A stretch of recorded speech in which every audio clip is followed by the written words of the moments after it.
Subscribe करें sigma youth engineers channel को और बेल आइकन को दबाएं ताकि आप देख सकें हमारी लेटेस्ट इंजीनियरिंग वीडियोस सबसे पहले। नमस्कार दोस्तों, स्वागत है आप सभी का आपके अपने चैनल सिग्मा यूथ इंजीनियर्स पे। मेरा नाम है विपिन यादव और आज का जो वीडियो है इसमें आप ही के सवाल हैं और उनके कुछ जवाब हैं जो कोशिश करूंगा कि मैं आपको सही ढंग से समझा पाऊं।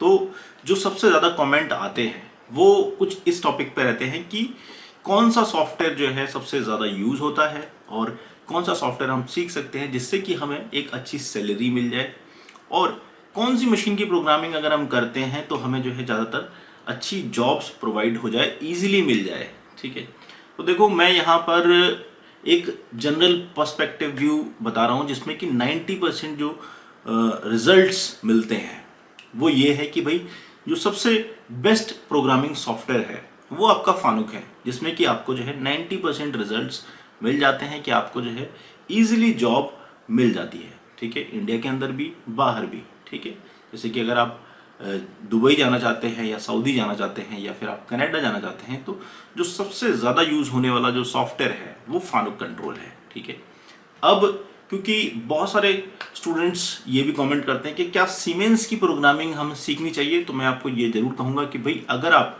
फानुक कंट्रोल की प्रोग्रामिंग सीख चुके हैं तो आपको जो है सीमेंस पर भी जाना चाहिए। ठीक है, अगर आप सीमेंस को पहले सीख चुके हैं तो आपको फानुक ज़रूर सीखना चाहिए, क्योंकि ये जो फानुक कंट्रोल है वो आईएसओ प्रोग्रामिंग बेस्ड सॉफ्टवेयर है। ठीक है, और जो सीमेंस है वो मैक्रो बेस्ड है। ठीक है, तो मैक्रो बेस्ड फानुक भी है, फानुक के अंदर भी जो है कस्टम मैक्रो से रिलेटेड प्रोग्रामिंग होती है, बट जो आईएसओ स्टैंडर्ड की प्रोग्रामिंग है वो फानुक है। ठीक है, तो फानुक से ही जो अलग सॉफ्टवेयर्स बने हैं उनकी प्रोग्रामिंग जो है इसमें कंस्ट्रक्ट की गई है। तो आपको जो है एक बेसिक जो फंडामेंटल्स आपको क्लियर करके रखने चाहिए होते हैं वो है कि फानुक कंट्रोल आपको सही तरीके से आना चाहिए। ठीक है, अब बात करते हैं कि भाई कौन से फील्ड में हम जाएं ताकि जो है हमें सैलरी बढ़िया मिल सके। ठीक है, चाहे सीएनसी टर्निंग हो या सीएनसी मिलिंग हो, इस टॉपिक के ऊपर ऑलरेडी मैंने वीडियो बनाए हुए हैं, बट फिर भी मैं ये कहूँगा कि अगर आप वीएमसी मशीन पे जाना चाहते हैं तो आपको जो है फोकस करना चाहिए कि भाई आपके पास मैनुअल प्रोग्रामिंग अच्छे तरीके से आनी चाहिए। उसके साथ में आपको जो है एक सॉफ्टवेयर सीखना चाहिए, चाहे आप डेल कैम सीखें, चाहे आप मास्टर कैम सीखें या फिर एनएक्स कैम सीखें। ठीक है, ये तीनों ही सॉफ्टवेयर जो है जनरली इंडस्ट्रीज में इजीली अवेलेबल होते हैं। ठीक है, फिर भी अगर आपको लगता है कि भाई मुझे जो है कैड और कैम दोनों ही सीखना है तो आप कौन सा सॉफ्टवेयर रिकमेंड करेंगे। ठीक है, तो देखो कैड और कैम दोनों मिल जाते हैं एनएक्स कैड और एनएक्स कैम सॉफ्टवेयर के अंदर। ठीक है, तो आप जो है एनएक्स सीखेंगे तो आपको जो है कैड और कैम दोनों मिल जाएंगे। ठीक है, अगर आप मास्टर कैम सीखना चाहते हैं तो यहाँ पर मैं आपको कहूँगा कि भाई आप सॉलिडवर्क्स सीखें इसके साथ। ठीक है, सॉलिडवर्क्स के साथ में अगर आप मास्टर कैम सीखते हैं या डेल कैम सीखते हैं तो दोनों में ही जो है कंपैटिबल है। और साथ में मैं आपको एक चीज़ और बता देता हूँ कि अगर आप एनएक्स कैम सीखते हैं तब भी जो है आपका सॉलिडवर्क्स कंपैटिबल रहता है। अब देखिए सॉलिडवर्क्स और कैम सॉफ्टवेयर इन दोनों का रिलेशन क्या है मैं आपको बता देता हूँ। देखिए, जब भी आप प्रोग्राम बनाते हैं तो आपके पास एक मॉडल होना ज़रूरी होता है। ठीक है, जो मॉडल होता है 3D मॉडल वो आपके किसी भी कंपोनेंट का हो सकता है। अगर आप डाई मोल्ड इंडस्ट्री में काम करते हैं तो आजकल की जो इंडस्ट्री की डिमांड है कि भाई जो प्रोग्रामर है वही हमारा जो है डिज़ाइन कर दे। ठीक है, अगर मोल्ड आपको बनाना आता है तो आप जो है डिज़ाइनिंग भी साथ में सीखिए। ठीक है, जिससे कि आपको सैलरी बढ़िया मिल सकती है। आपने अक्सर देखा होगा कि जो भी जॉब वैकेंसी हम पोस्ट करते हैं वहाँ पर जनरली जो है कैड कैम जिन प्रोग्रामर्स को आता है यानी कि सॉलिडवर्क्स और साथ में जो है कोई भी कैम सॉफ्टवेयर आता है तो उनको सैलरी जो रेंज रहती है 40 से 50 की एवरेज सैलरी रहती है। साथ में जो है इंक्रीमेंट जो है हर साल आपका हो जाता है, तो यहाँ पर जो सैलरी बढ़ने के चांसेस आपके ज़्यादा रहते हैं।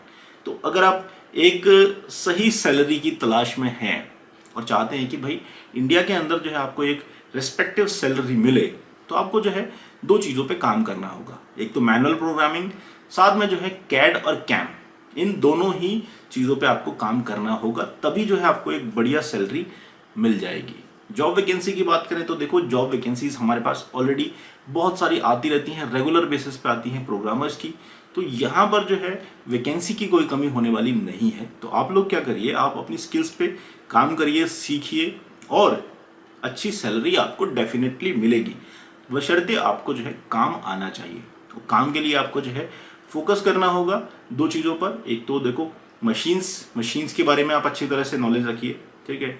जो सिर्फ कैड और कैम के बेस पे जॉब चाहते हैं उन लोगों को मैं कहूँगा कि भैया आपको इंडस्ट्री जो है रख तो लेगी, लेकिन 10 दिन के बाद आपको जो है लात मार के निकाल देगी। इसलिए अगर आपको इंडस्ट्री के अंदर सर्वाइव होना है तो पहले जो है आपको मैनुअल प्रोग्रामिंग अच्छी तरीके से करनी आनी चाहिए। मैं इसलिए ये फोर्सफुली आपको कहता हूँ कि भैया पहले मैनुअल प्रोग्रामिंग इसलिए सीखो क्योंकि आपको इंडस्ट्री के अंदर सर्वाइव होना है, ना कि जो है आपको स्ट्रगल करना है कि 15 दिन या 1 महीना 2 महीना यहाँ पे जॉब कर ली, आपने गलती कर दी और आप जो है फायर हो गए कंपनी से। तो ये ऐसा ना हो आपके साथ, इसलिए मैं आपको यही रिकमेंड करूंगा कि मैनुअल प्रोग्रामिंग मस्ट है आपके लिए, क्योंकि करेक्शन आपको करना आना चाहिए, फीड आरपीएम कैलकुलेशन आना चाहिए, टूल आपका नहीं टूटना चाहिए। जो भी लोग सॉफ्टवेयर से प्रोग्राम बनाते हैं उनके अक्सर एक्सीडेंट हो जाते हैं और यहाँ पर जो है उन्हें प्रॉब्लम फेस करनी पड़ जाती है। तो इसलिए मैं आपको यही कहूँगा कि भाई देखो, डाई मोल्ड इंडस्ट्री जो है काफ़ी महंगी जो है प्रोडक्ट्स बनाती है, उसमें अगर आप जो है गलतियां करते हैं, आपकी एक डाई और मोल्ड अगर खराब होता है तो यहाँ पर जो है कंपनी को बहुत ज़्यादा लॉस हो जाता है और कंपनी जो है डायरेक्ट आपको फायर कर देती है। तो ये इसलिए इस सिचुएशन से बचने के लिए एटलीस्ट आपको जो है मैनुअल प्रोग्रामिंग सही तरीके से आनी चाहिए और कैलकुलेशन जो मेथड मैंने आपको बताए हुए हैं कि सही आरपीएम, सही फीड आपको जो है मैनुअली पुट करना होगा। सॉफ्टवेयर जो आपको बना के देगा वो सही नहीं होता है, ठीक है, क्योंकि वो जो कोऑर्डिनेट फाइंड करता है वो बहुत सारे ब्लॉक्स के हिसाब से करता है, ठीक है, बट वहां पर जो है आपको करेक्ट आरपीएम फीड सेट करना पड़ेगा खुद से। तो जो कि आप तभी कर पाएंगे जब आपको मैनुअल प्रोग्रामिंग आती होगी, आपको जो है सही तरीके से प्रोसेस पता होगा कि कहाँ पर जो है आपको स्पीड बढ़ानी है, कहाँ पर स्पीड आपको कम करनी है। ये चीज़ आपके लिए बहुत इंपॉर्टेंट है, इस चीज़ पे आप फोकस करिए।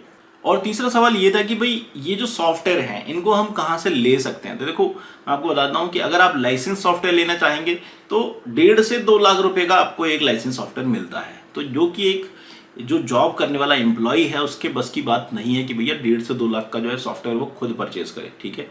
इसलिए आपको जो सॉफ्टवेयर की रिक्वायरमेंट होती है वो आप जो है जिसको क्रैक बोलते हैं, पायरेटेड बोलते हैं सॉफ्टवेयर्स, ये मिल जाते हैं, वेबसाइट्स हैं इनकी, वहाँ से आप डाउनलोड कर सकते हैं। बहुत सारे ऐसे सॉफ्टवेयर इंजीनियर्स हैं जो कि आपको क्रैक सॉफ्टवेयर इजीली प्रोवाइड करा देते हैं, ज़्यादा महंगे नहीं है, 500 से लेकर 1000 के बीच में जो है आपको यही सॉफ्टवेयर मिल जाते हैं जिनके अंदर सारी की सारी फंक्शनैलिटी होती है, ठीक है। तो वो सॉफ्टवेयर जो है आप यूज़ कर सकते हैं अपने लैपटॉप में डाउनलोड करके, इंस्टॉल करके। अगर आपको इंस्टॉलेशन आता है अब बढ़िया है, नहीं आता है तो कोई दिक्कत वाली बात नहीं है। बहुत सारे ऐसे सॉफ्टवेयर इंजीनियर्स हैं जो कि ये सॉफ्टवेयर आपके पीसी में जहाँ पर भी आप रहते हो, आप अपने लैपटॉप में एक इंटरनेट कनेक्शन रखें और टीम व्यूअर या फिर एनीडेस्क जैसे सॉफ्टवेयर के थ्रू जो है आप वो सॉफ्टवेयर इंस्टॉल करवा सकते हैं, ठीक है। आफ्टर इंस्टॉलेशन जो है आपको फीस पे करनी होती है जो कि बहुत नॉमिनल होती है, 500 से लेकर 1000 रुपये के बीच में, ठीक है।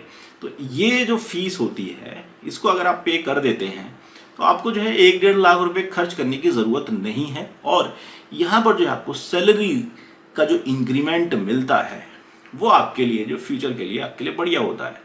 तो ये जो इन्वेस्टमेंट आप करेंगे अपने लिए करेंगे, ठीक है। तो स्किल्स के ऊपर इन्वेस्टमेंट करते रहिए, लैपटॉप एक अच्छा सा परचेज करिए, उसमें जो है इस डेटा को स्टोर करिए, उसको बार बार जो है डेली 1 घंटे का टाइम दीजिए, पढ़िए, समझिए और अपने करियर को जो है बूस्ट करिए, ठीक है। तो इससे रिलेटेड कोई और भी डाउट है तो वो आप कमेंट कर सकते हैं, वीडियो को लाइक करिए, शेयर करिए, और कोई और सजेशन की ज़रूरत है तो आप जो है कमेंट कर सकते हैं। साथ में जॉब अपडेट की टेंशन मत लीजिए, जॉब्स आती रहेंगी, आपको जो है यहाँ पर अपडेट मिलती रहेगी। तो आई होप ये वीडियो आपके लिए हेल्पफुल रहेगा। अभी के लिए बस इतना ही, मिलते हैं अगले वीडियो में। Thanks for watching video.